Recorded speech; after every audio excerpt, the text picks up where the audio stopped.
Fala galera, tudo bem? Rui aqui. Vamos continuar o nosso estudo de história antiga. Tá chovendo aqui, né? E eu às vezes fico ouvindo barulhos de chuva para relaxar, né? E também já vi no YouTube e apareceu para mim vídeos do cara falando um monte de fatos sobre Roma antiga para as pessoas dormirem, né? Então a gente já tem o barulho da chuva, vamos ter aqui vários fatos sobre a arte arcaica grega, né? Então, mas espero que vocês não durmam. Mas lembre-se aí de curtir, comentar, compartilhar, se inscrever.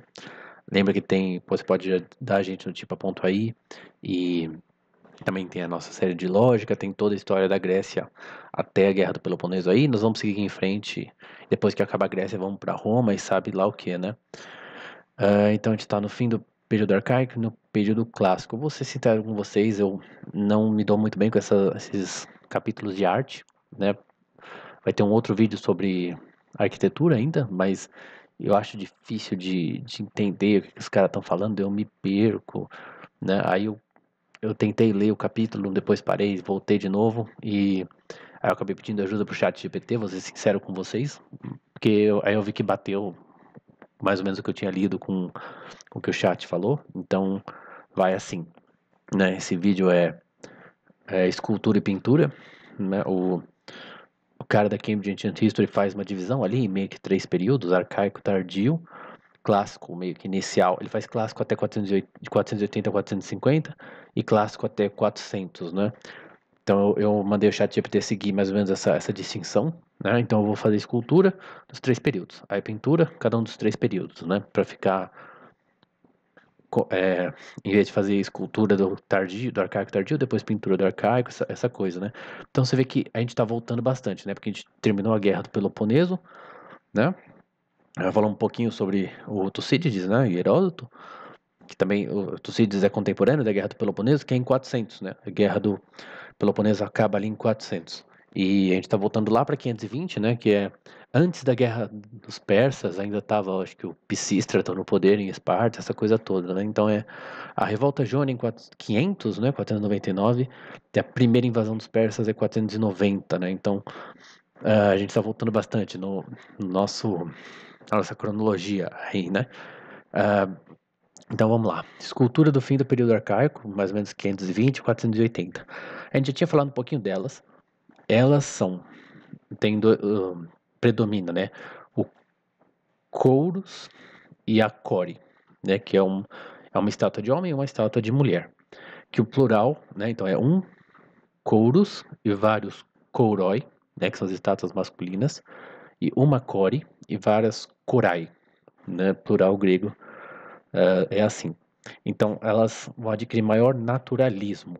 Essas estátuas elas são rígidas, ela é como se fosse, sei lá, ela parece uma coluna, ela é retona assim. Então ela parece uma pessoa que está meio que em continência assim. Ela é retona e ela tem um sorriso meio padronizado. Aqui fala expressão leve, eu não sei se está certo isso, mas porque ele é meio forçado. Essas imagens às vezes eram meio que oferendas para os deuses, às vezes elas ficavam tipo nos túmulos, então elas indicavam meio que a pessoa estava feliz no pós-vida, então tem um sorrisão meio forçado, né? E esse sorriso vai melhorar um pouco, vai melhorar bastante, na verdade, com o período clássico, né?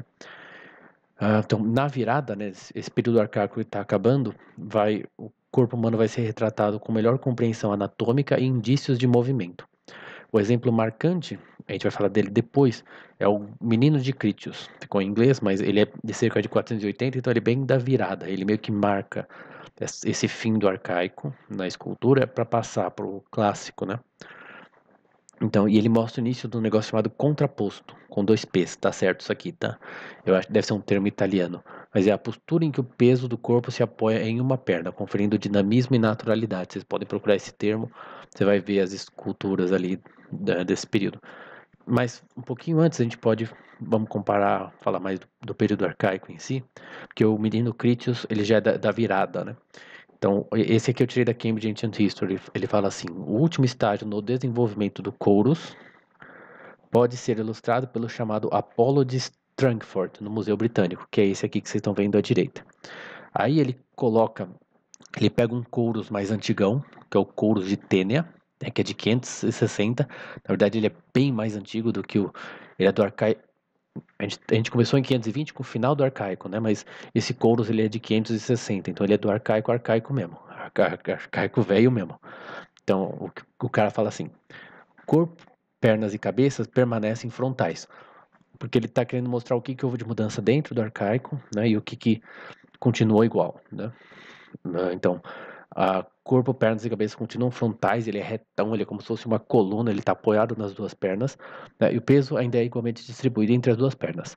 A estátua, ele está falando do Apolo, né? Esse da direita, do final do arcaico, difere do Kouros de Tênia, né? O da esquerda, mais antigão, não na atitude, mas na compreensão muito mais profunda das formas corporais. Não se trata apenas, então ele vai falar algumas diferenças, essas diferenças são importantes, mas não todos, então não tanto, né? Mas vamos lá. Não se trata apenas de as diversas partes do corpo terem uma forma mais definida e verdadeira do que antes, e de porções que haviam sido distorcidas, como o pescoço, ou a área entre o peito e a virilha, agora serem claras e precisas. Então você vê que o pescoço seria mais preciso, né, na direita, e esse cara tem um abdômen meio estranho, assim, a virilha aqui dele é meio estranhona, né? Aí, mas também de o artista ter compreendido a estrutura do corpo como um todo. O que isso quer dizer? Eu não sei, eu sou péssimo nessas questões de artes, por isso que eu nunca entendo esses capítulos. Mas também de artista ter compreendido a estrutura do corpo como um todo, de pensar nas formas superficiais como determinadas pelos músculos e ossos subjacentes, de aprender como a cabeça se apoia nos ombros e o tronco na pelvis, de modo que seu couros tenha um novo vigor e uma nova elasticidade. Eu acho que faz sentido quando você olha, né? Você vê o da direita tem mais, me fala vigor? Vigor, elasticidade, pode ser. É que falta os braços aqui, né? Então ele tá meio incompleto, né? O Apolo, mas tudo bem. O próximo passo será romper com a antiga tradição de frontalidade rígida e substituir a simples simetria bilateral das figuras mais antigas por um esquema muito mais complexo. Aí então a gente tem o menino Critios. Então você vê que ele está mais apoiado na essa perna direita. Não, direita nessa. Tá. Que eu acho que é a direita dele, né? Você vê que tem uma perna que tá mais dobradona e tem uma perna que tá mais retona, né? Então é como se ele estivesse andando. Aqui na figura central, você vê, é que eu acho que vocês não estão vendo o meu mouse, a perna que tá mais quebrada, né? Parece que ele estaria andando com ela, né? E você vê, se você pegar o quadril dele, tá meio inclinadão, né? Porque quando você anda, você mexe um pouco o quadril. Então ele já tá imitando mais um movimento, né?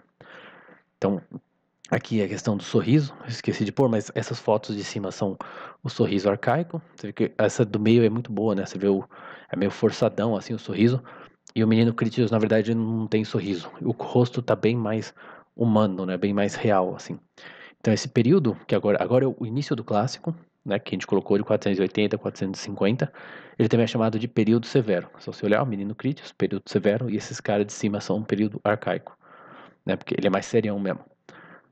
Pela sobriedade e simplicidade das figuras. O ideal é o realismo controlado. O corpo é natural, mas o rosto mantém a expressão calma e contida. A escultura busca o equilíbrio entre movimento e repouso. Avanços técnicos no entendimento da musculatura e do peso corporal. Que agora ele está apoiado em duas pernas, e quando você faz isso, você tem partes do corpo que estão em repouso e outras partes que estão em movimento. Então tem meio que esse equilíbrio entre movimento e repouso, né? E é mais natural, porque o Kouros e a Core, eles são retão e agora ele já tá mais vivo, né? Parece que você meio que tirou uma foto, né? A imagem como se fosse uma foto em 3D, né? Mais ou menos. Aí tem esse exemplo que é o bronze de Artemision. Se eu não me engano, Artemision é o cara que fez, mas ele chama bronze de Artemision. Às vezes ele tá como nome de Zeus ou Poseidon de Artemision, porque ninguém sabe se é uma estátua de Zeus ou Poseidon. Aí imagina-se que se fosse Zeus, ele teria o raio na mão de trás ali, né? A mão que está esticada para lançar um raio, ou um tridente que ele estaria jogando se fosse Poseidon, né? E esse o discópulo de Miriam, você vê que ele está bem no meio do movimento, né? Totalmente diferente do Kouros e da Core, que são retões, né? Discópulo eu entendo que seria uma pessoa que lança um disco, né? Uma pessoa que joga um disco. Aí a gente entra no clássico mais avançado, né? A segunda parte ali do clássico. Eu não sei se esses termos são bem como que são, né? Eu não estou necessariamente seguindo uma classificação usual, né, acadêmica, assim, eu não sei se é exatamente assim que se distingue, né, mas o cara da Cambridge Ancient History dividiu assim, então eu tô seguindo, né, então esse é o período de auge da escultura clássica, especialmente durante a liderança de Péricles em Atenas. A figura humana é representada com perfeição idealizada, combinando proporção matemática e naturalismo. A beleza é medida pela harmonia e equilíbrio das partes, né, expressam nas obras desses caras aí. E teve um cara chamado Policleto, um desses, né, que formulou um cânon, né, que é um tratado sobre as proporções ideais do corpo humano. A gente perdeu esse tratado, não existe mais, mas a gente tem as obras dele, né, que provavelmente representavam esse tratado. Eu não sei se essas estátuas são dele, desculpa, mas é o Doríforos, né, o portador da lança, ele deveria ter umas lanças aqui na mão, acho que apoiado na, nas costas, né, segura uma lança, né, e te apoia ela nas costas, assim. Não tenho certeza. Parece, né? Que essa mão que tá mais fechada. Bom, não sei. Mas você vê a perna, ele tá andando, né? Então o peso tá mais apoiado nessa perna esquerda nossa, que seria a direita dele, né? O quadril levemente, né? O corpo dele faz uma volta ali no quadril, assim, depois fica reto de novo, né? Realmente imitando o movimento, né? E o diadomenos, que é o atleta que ata a fita na cabeça, né? Então também você vê que dá uma. No quadril ele dá uma virada, assim, né? Depois fica reto. Essa coisa do contraposto, né? Então parece que eles estão no meio do andar, né? Também é bem mais realista, assim, a forma, né? Até a posição dos braços é bastante complexa, né? Aí vamos então para a pintura. Então a gente volta lá para 520 a 580 e havia pinturas em madeira, pinturas em murais. Até a gente tem alguns, a gente tem menção feita disso por Plínio, por Aristóteles, por Pausanias, que era um geógrafo grego. Eles falam que tinham vários tipos de pintura em mural, umas pinturas em madeira, mas o que sobreviveu mais pra gente é as pinturas em vasos. Não sei se os caras guardavam vasos, nos vasos, não sei. Mas a gente já tinha falado que um pouco antes, em 530, tinha surgido a forma das figuras vermelhas, que foi substituindo gradualmente.